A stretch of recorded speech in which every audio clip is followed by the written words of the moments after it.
feed the birds. And we sit and watch them in the evening and in the morning when we have our coffee. And the birds are so happy. While we were there, this time of year, everybody's running up and down aisles, and you see people charging around the corner without looking, and they're in a huge hurry. And we looked back, and we just took it all in, and we saw these, from floor to ceiling, this inexplicable decoration. I don't know what you call it. Madness.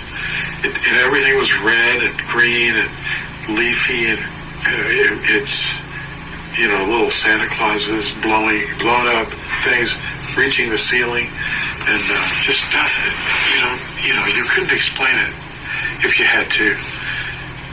It's all, and it doesn't seem to relate to anything that's actually written in the scriptures. It's not there.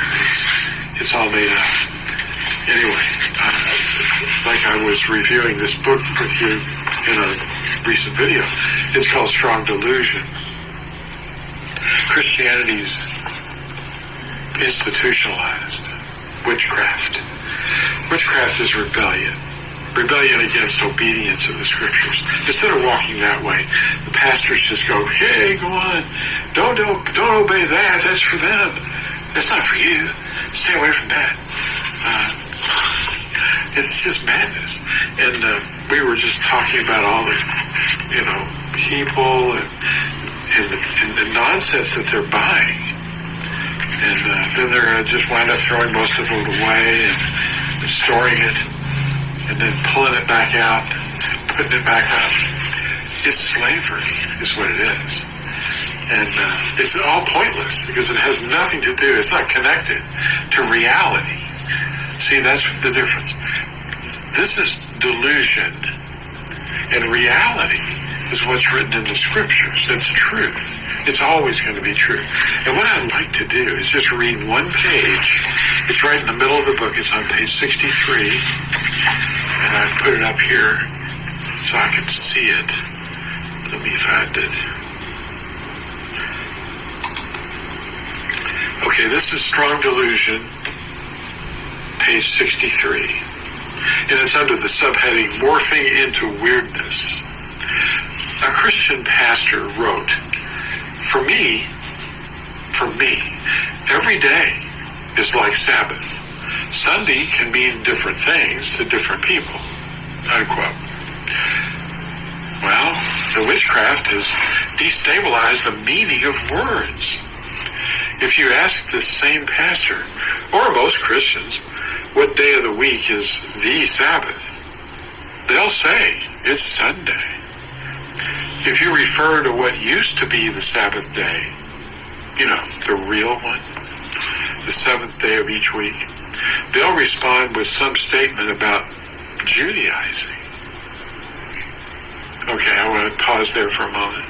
What we were dealing with there in Walmart and pretty much everywhere that you go or anything that you do, it's all idolatry.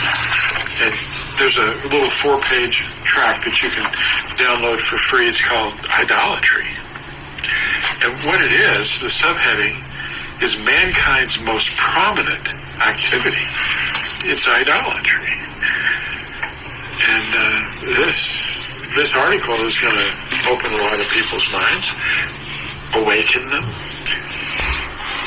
And that's what I'm going to name this video, Awakened.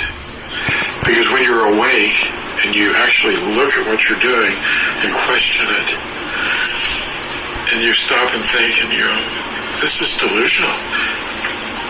There's an effect called Mandela effect. It's like where everybody, well, I'll let the AI explain it to you real quick. Alexa, what is the psychosis called Mandela effect? From Memorios.com. Mandela effect is a mind phenomenon when an individual believes that an event or situation happened when it did not happen in actuality. For more on that, just ask me for the next answer. Well, the definition will vary a little bit, but this fellow named Mandela in South Africa, some people believe that they heard about his death in 1980, and a lot of people will agree. They say, yeah, I remember when he died, but he didn't die until 2013. But there's this mass delusion. That was the name of the last video. It's a mass delusion that things happened, but they really didn't happen. They were slowly programmed into your mind somehow, and the effect is called the Mandela effect in modern times. But it goes on and on and on in different ways in our lives. And what we are dealing with is a psychosis. It's you think you're understanding reality around you, but in fact, you're deluded.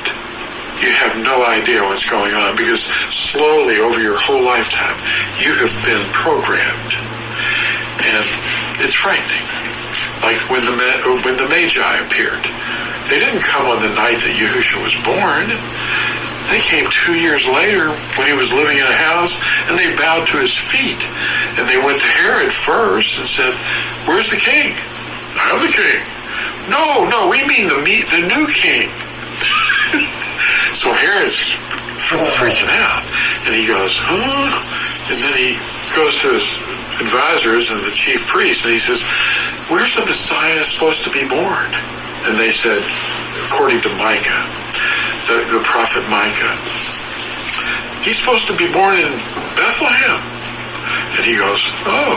So he sends the Magi to Bethlehem, and he says, "Hey, when you find him, come back and let me know where he is, so I can come and worship him." But his intentions were different. He wanted to kill the Messiah. And that same night, Yusuf was warned in a dream after, the Magi visited. There was more than 3 of them, you can bet. Anyway, Yusuf booked up and went to Egypt until Herod died. And then he went to Nazareth because Bethlehem was his family home. That's where he had to register, so he hung around there for a long time. 2 years, apparently. And, then Herod killed all the children under 2 years old, 2 years and under. But anyway, this delusion keeps on going. Now I'm going to continue with this expose on page 63 of Strong Delusion. This is just one page. There's so much more. On page 63, it continues saying this. If you ask them what day of the week the Sabbath is, they'll say Sunday. If you refer to what used to be the Sabbath day, the real one, they'll respond with some statement about Judaizing. Or, hey, that's the Jewish Sabbath. Not for us. What a trick.